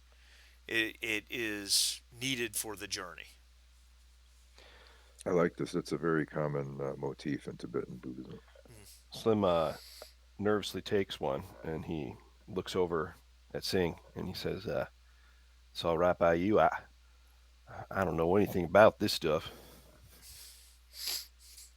I think it's a good idea, and Khan will put one on. All right. If you say so. as will Walter. Yeah, I'm Henry too. Flat stone painted with an eye. Yep. He he says, and I have one more thing for you. And he pulls out of the satchel four uh, curved knives. They look kind of like well, to Khan especially, they look kind of like ritual knives. Um, Not nearly as big as like your dagger, your fighting knife, but each one is probably uh, about 5 inches. The blade itself is about 4 or 5 inches long, and you have the distinct impression that it's made out of silver. He begins handing one to each of you. He says, "You may need this furba. Many of the Wolf brothers are accomplished Nagaspas, and it is very possible that not all the threats you will face will be made of flesh and bone. These knives will do little to nothing to mortals, but they may be dangerous to unworldly creatures." Well, now we're talking. You ever see this man with a knife? And he points at Baker. He's like, "He is truly sick. I will tell you, he will carve up anything in the way. The man's an animal." And he looks at Baker and he's like, "You want mine, buddy? I'm more of a marksman." You hang on to that, Slim. You might need it. All right, well, I might. I think there's not as many Walter's cheats out that way. Walter's eyeballing a knife and looking it over, not very excited based on how he did with the bronze one in the last encounter. uh, where? Forgot about that. Oh, this is strange. Trying to find something trying to find something real quick. Bear with me. I apologize. Where does it say this is found? While you're doing that, I'll just say time is 12:02 Eastern. Yeah, we're in a pretty decent spot. The word that you used to describe the otherworldly creatures, does Walter know what that means? Well, no, the Furba referred to the knife. Oh, I thought there was something else you may encounter, and then there was a Oh, You word. said they're accomplished shagpas or something like that. I thought you meant like magicians. yeah, Like it someone. means yeah, magicians, sorcerers, that type of thing. Oh, okay. All Okay, Well, I think I should leave some things here. Maybe the pea shooters come in hot, and Well, yeah, because he's got to be he's got to lighten the load a little bit. what do you have in mind? Well, I mean, I assume you want me to bring the firepower, correct? We got to take down this radio tower, carve through a couple dozen monks. And some Germans, probably. Well, that's the best part.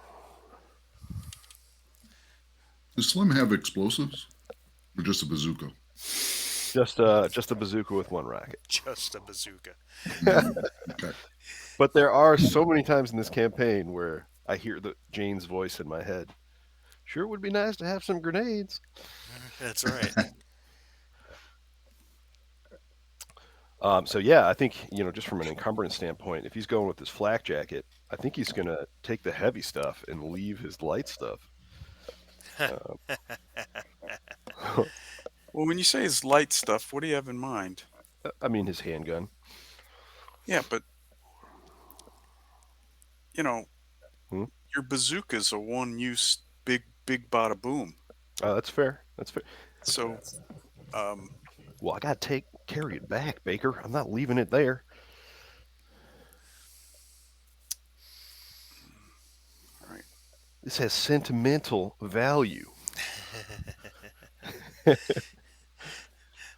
Of course it does. Well, Yeah, it served us well in the past. what's your brawn? Actually, I do have quite a bit of carrying capacity. I figured I would work it out after game, but I've got a brawn of 10. Okay, mine's the same. So I could do the bookkeeping on the back end, but we'll just say that Slim is considering his loadout before we go, and then I'll have it figured out for next Okay. week. I'll bring all the goodies, don't worry. Oh, But I'm swapping out like the SS dagger for the silver ritual sword or whatever ritual dagger. All that. Got you. all right. Um, very good. Um, do all right. So far, I've just added this Furba.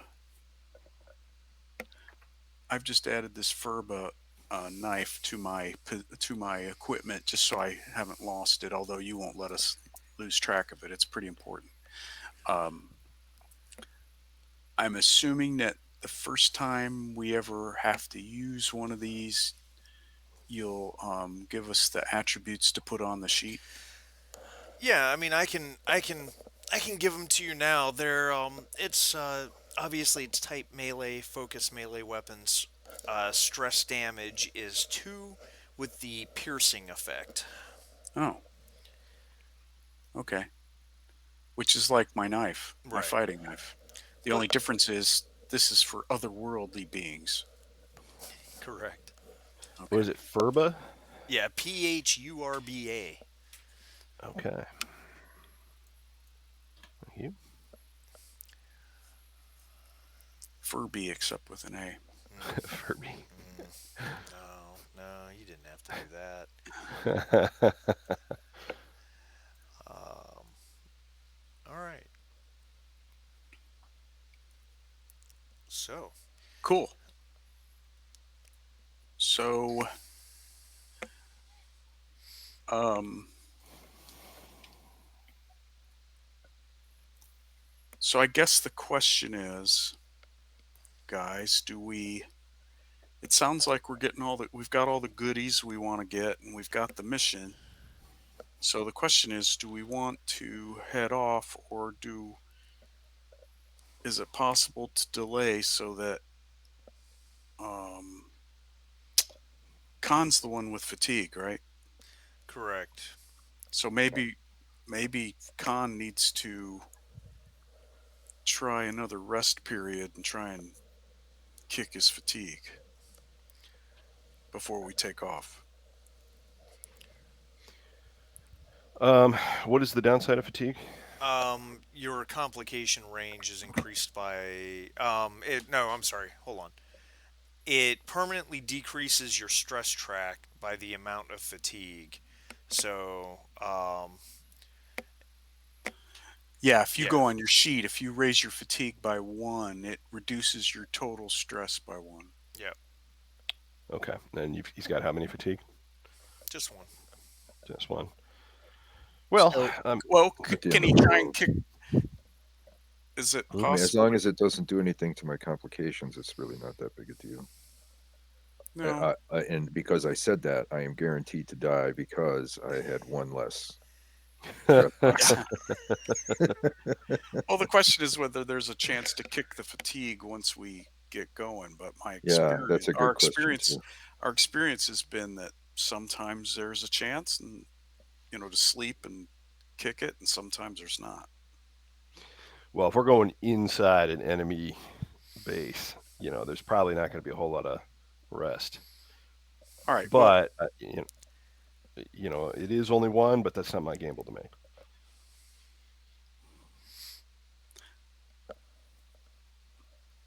Well, what's the 10,000-year-old monk say? Um, I believe, my friends, that time is of the essence. okay. So be it. All right. He says, if you are ready to leave, then Dawa will take you, and I will see you when you return. All right, Gawa, you need a driver? And he shuffles off carrying all this heavy shit.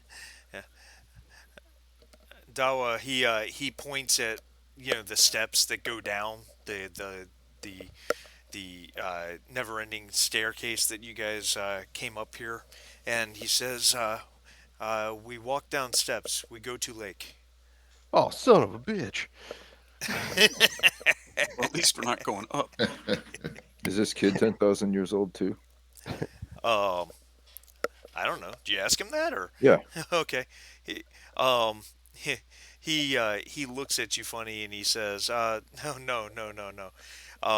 And the monk says, "No, no, Dawa's family. Uh, I needed someone to help me here. Dawa's family was honored that I chose him to be my assistant.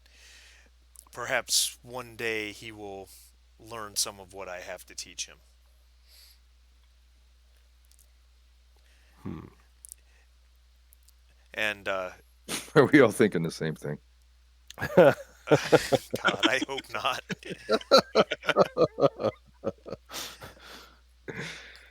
All right. Let's get on with this.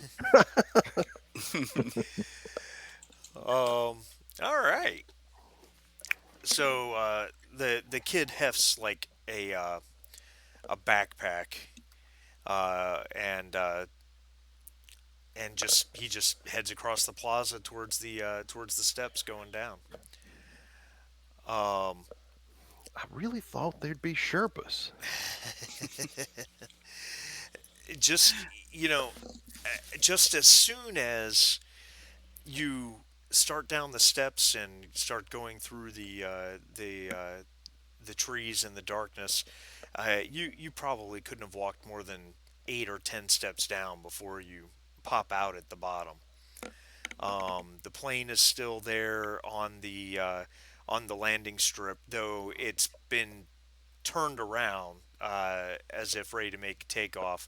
Um, and and Dawa points and says, uh, "We go to lake past plane," and he just keeps walking. All right. Oh no, not a boat. He's he says, "No, no boat."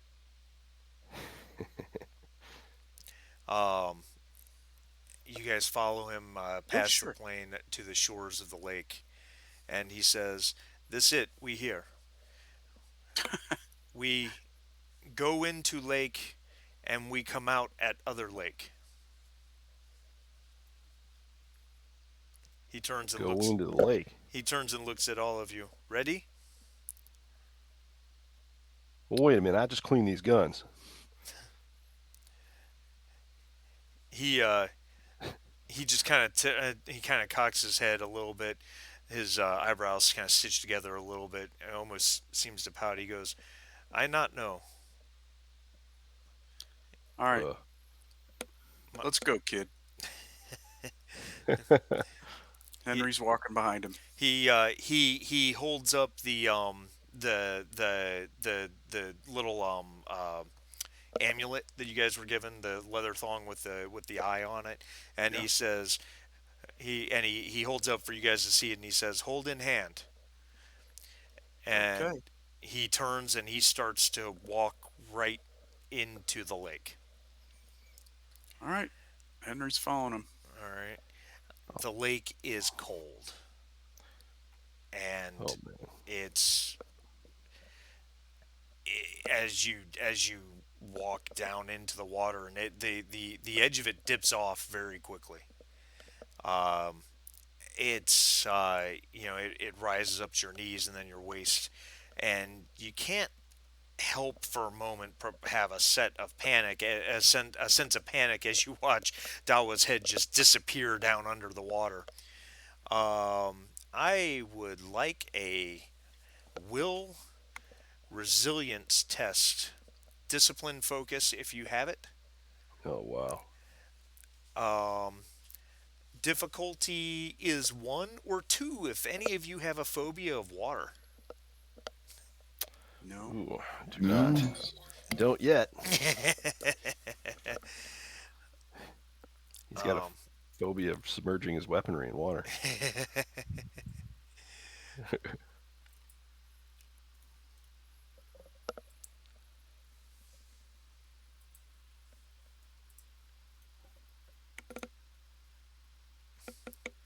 we're good. We're good. Paleki's good. Oh, looks like everybody's good. All right, cool. Um, it's you know, especially those of you of those of you of Western persuasion, some on some level you probably can't believe that you're just literally walking into a lake and letting the water close above your head. It's the most bizarre feeling because surely some of you have gone into the ocean or a lake or something along those lines before, and that sense of buoyancy that comes with entering a large body of water isn't there. You feel as if you're made out of lead. You're just sticking to the bottom of the lake uh, as the water closes over your heads, and then you a, a dizzying sickness comes over you. It feels like the world is spinning, and you're fighting that panic of being underwater while spinning, and you're feeling like you're going to throw up, and you can't see anything. It's dark, um, and you keep stepping forward, and then your head emerges from the water. You see Dawa up on the shores of a lake. Um, it's not the one. It's not the same place you just entered, but he's standing on the shore of the lake, motioning, "Come, come." He is completely dry. And as you walk out of the lake, you find that you also are completely dry. Your weapons, your clothing, everything, no water at all. Uh, wow. All right. So Slim like stands on the shore and he looks back at Pilecki and he says, "You have any idea how the hell this guy just did that?" I don't, my friend, but we're here safe, so let's be grateful. You guys just take everything on trust. He No, shrugs. no, my young Slim. I take most things on results. Oh man, amazing. So, this lake you just came out of, it is again, it's just mirrored smooth in the way it reflects. The only light is the light of the stars, except off in the distance is what looks like a walled city or town. It's at the top of a steep hill. It's almost a small mountain with a plateau. This circular stone wall, and there's a few braziers atop that wall, providing you can see little pinpricks of light off in the distance. Um, he Dawa points to it and says, "The Veiled Monastery." He says, All right, listen, Gawa. I can You go no further." What do you mean you can go no further? He's I'll teach you how to shoot. he says, "You great holy warriors, not I. I just guide." Well, shucks. He was I afraid appreciate you the were going to compliment. ask him to carry that big old bag.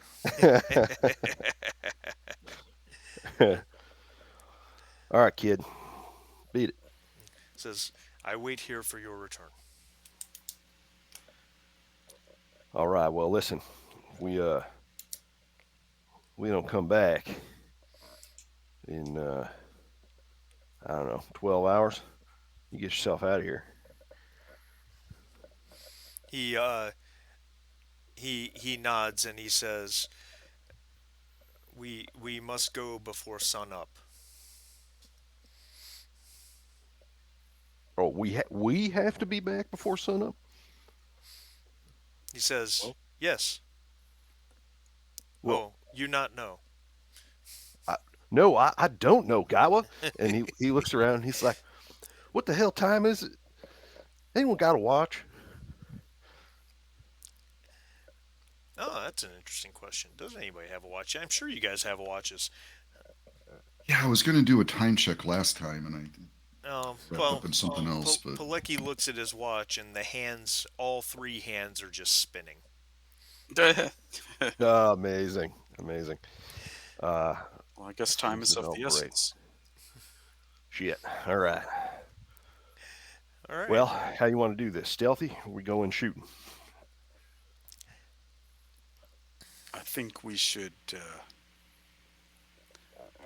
What is it? The military type say reconnoiter.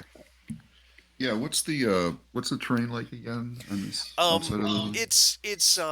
it's kind of rocky. Uh, Foliage is mostly like brush and tall grass, that type of thing.